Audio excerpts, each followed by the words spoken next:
नमस्कार। भारतीय गणतंत्रर प्रकृत चित्र बुझिबा पाई आमकु बेले बेले गोटिए निर्वाचन मंडलीर गभीरकु जिबाकु पड़े।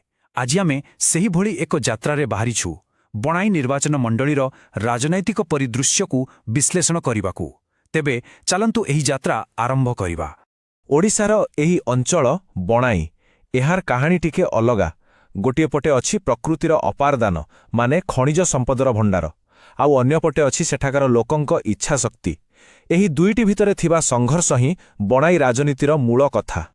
23,439 एटा केवल गोटे संख्या नुहे, एहा हेउछि 2024 निर्वाचन रे बीजेडीर पराजयर व्यवधान। भावन्तु केवथरे लक्ष लक्ष भोटंग भितरु एतिकी संख्यक भोट ही बनाईर भाग्य निर्धारण कला। तेबे एही संख्या पछरे लुचिचिबा प्रकृत कारण कौन? आसंतु सेही रहस्य उपरु पर्दा उठाइबा। आमे आमर एई विश्लेषणकु 6टी भागरे बांटिछु। आमे प्रथमे जनमतकु देखिबा, तापरे तार कारण खोजिबा, इतिहासकु देखिबा, रणनीतिकु बुझिबा एवं शेषरे एक स्पष्ट समाधानर रास्ता बाहर करिबा। तेबे चालंतु सीधा कथाकु आसिबा। आमर एही फरेन्सिक विश्लेषणर आरंभ हेब सद्यतम निर्वाचनर संख्यारु। कारण कहंती ना, संख्या केबे मिछ कहेना, आउ प्रतिटी संख्या पछरे गोटिए गोटिए कहानी थाए। एही चार्टकु देखिले सबुकिछि स्पष्ट होई जाउछि। सीपीआईएम को मिलिछि 43.5% भोट। यह एक साधारण जीत नुहे, यह एक बड़ व्यवधानर विजय। आउ यह बीजेडी पाई निश्चित भावे एक गभीर चिंतार विषय। एई टेबिल रे आउ किछि गुरुत्वपूर्ण तथ्य रहिछि। सबुठु बड़ कथा हेला मतदान हार 81.55%। एते अधिक मतदान कोन सूचाउछि? एहा सूचाउछि जे बनाईर लोके निज भविष्यतकु नै केते सचेतन आउ सक्रिय। आमे देखिले कोन हेला, किंतु प्रकृत प्रश्न हेउछि एमिति काहींकी हेला, भोटरंक मन काहींकी बदलिला। एबे आमे सेही कारणगुड़िकु खोजिबा जहा एही निर्वाचनी फलाफलकु प्रभावित करिछि। एही स्लाइड रे दुईटी पार्श्व देखा जाउछि। गोटिए पटे सीपीआईएम जहार मूलदुआ माटी भितरकु बहुत गभीरकु जाइछि, स्थिर भोट बैंक, शक्तिशाली संगठन। आउ अन्यपटे बीजेडी जहार सांगठनिक ढांचारे अनेक दुर्बलता रहिछि। एठारे गोटिए कथा मने रखिबा जरूरी, संविधान आमकु मत प्रकाश करिवार अधिकार देइछि, किंतु एहा सहित एक दायित्व मध्य आसिथाए। लोकंकर समस्याकु बुझिबा एवं प्रत्येक नागरिकंक सम्मानकु गुरुत्व देबा ही एक सुस्थ गणतंत्रर मूलदुआ। तथ्यर आरपटे थांती साधारण लोक, सेमानंकर समस्या, सेमानंकर आशा। एठारे सेही कारणगुड़िक अछि जहा बनाईर लोकंको आंदोलित करिथिला।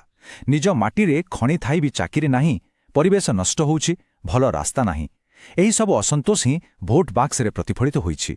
कौन 2024 फलाफल केवल गोटिए वर्षर घटना ना एहा पछरे दशंधि दशंधिर इतिहास लुचि रहिछि? कौन से घटना को ठीक भावे बुझिबाकु हेले तारे इतिहास जानिबा निहाती जरूरी। तेबे चालंतु टिके अतीतकु जिबा। एई टाइमलाइन देखंतु, एहा 3 दशंधिरा एक कहानी कहुछि। केमिति बीजेपी निजर गड़ हराइला, केमिति बीजेडी धीरे धीरे निज स्थिति मजबूत कला, किंतु शेषरे सफल होई पारिला नाही। प्रत्येक निर्वाचन पूर्व निर्वाचनर फलाफल उपरे किछि मात्रारे निर्भर करिथाए। कौनसी भी राजनैतिक दलकु बुझिबा पाई ताकु 4 दिगरु देखिबाकु पड़े। आमे एहाकु चतुर्मुख डॉक्ट्रिन बोली कहो। एहा आमकु एक दलर शक्ति एवं दुर्बलताकु सठिक भावे आकलन करिबारे साहाय्य करे। एही टेबुल बीजेडीर प्रकृत स्थितिकु स्पष्ट करि देउछि। देखंतु, संबल क्षेत्ररे रेटिंग उच्च अछि, किंतु सांगठनिक क्षेत्ररे निम्न। एथिरु कोन जणा पडुछि? एहा दर्शाउछि जे केवल टंका किंबा सरकारी शक्तिरे निर्वाचन जीति हुए नाही। तृणमूल स्तररे संगठन ही प्रकृत शक्ति। आमे समस्याकु चिन्हट कले, तार कारण भी जानिले। वर्तमान समय हेउछि समाधानर। जदि बीजेडी को बनाई आसन पुणी थरे जीतिबाकु हुए, तेबे ता पाई कोन एक सठिक कार्यपंथा होई पारे? आसंतु सेही ब्लूप्रिंट उपरे नजर पकाइबा। देखंतु, एक आधुनिक निर्वाचनी अभियान एक युद्ध परी। एथिपाई एक सुचिंतित योजना दरकार। 90 दिन आगरु काम आरंभ करबाकू पड़िबो।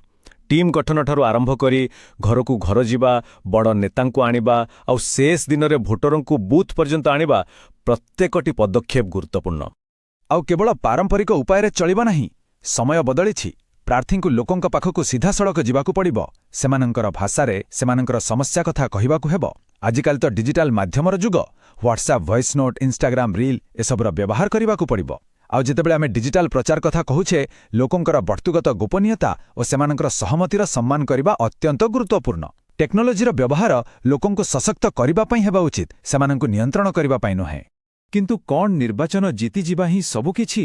ନା, ରାଜନୈତିକ ରଣନୀତିର ପ୍ରକୃତ ଉଦ୍ଦେଶ୍ୟ ତଥ୍ୟରୁ ଆରମ୍ଭ ହୋଇ ଲୋକଙ୍କ ସମ୍ମାନ ପର୍ଯ୍ୟନ୍ତ ପହଞ୍ଚିବା ଉଚିତ। ଏହା କେବଳ ଶାସନ କରିବା ପାଇଁ ନୁହେଁ, ବରଂ ପ୍ରକୃତ ସେବା କରିବା ପାଇଁ ହେବା ଦରକାର। ଏହି କଥାଟି ବୋଧହୁଏ ସବୁଠୁ ଗୁରୁତ୍ୱପୂର୍ଣ୍ଣ। ରାଜନୀତିରେ ଆପଣ କେତେ ଟଙ୍କା ଖର୍ଚ୍ଚ କଲେ ତାହା ବଡ଼ କଥା ନୁହେଁ। ବଡ଼ କଥା ହେଉଛି ଆପଣ ଲୋକଙ୍କ ହୃଦୟରେ କେତେ ଜାଗା ତିଆରି କରିପାରିଲେ। ପ୍ରତ୍ୟେକ ଭୋଟରଙ୍କୁ ସମ୍ମାନ ଦେବା ହିଁ ପ୍ରକୃତ ରାଜନୀତି।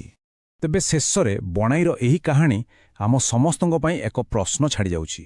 କ'ଣ ଆମ ରାଜନୈତିକ ବ୍ୟବସ୍ଥା କେବଳ ନିର୍ବାଚନ ଜିତିବାର ଏକ ଯନ୍ତ୍ର ହୋଇ ରହିଯିବ, ନା ଏହା ଲୋକଙ୍କ ପାଇଁ ପ୍ରକୃତ ଏବଂ ସ୍ଥାୟୀ ବିକାଶର ଏକ ମାଧ୍ୟମ ହୋଇପାରିବ? ଏହି ପ୍ରଶ୍ନର ଉତ୍ତର ଆମ ସମସ୍ତଙ୍କୁ ମିଶି ଖୋଜିବାକୁ ପଡ଼ିବ। ଯଦି ଆପଣ ଜଣେ ଲୋକକେନ୍ଦ୍ରିକ ନେତା ହେବାକୁ ଚାହୁଁନ୍ତି ଏବଂ ଆପଣଙ୍କ ନିର୍ବାଚନ ମଣ୍ଡଳୀକୁ ଉନ୍ନତ କରିବାକୁ ଚାହୁଁନ୍ତି, ତେବେ blueprintstrategies.ai ସହିତ mgr@blueprintstrategies.ai ରେ ଯୋଗାଯୋଗ କରନ୍ତୁ କିମ୍ବା 00042041602 ରେ କଲ୍ କରନ୍ତୁ। Purpose beyond politics.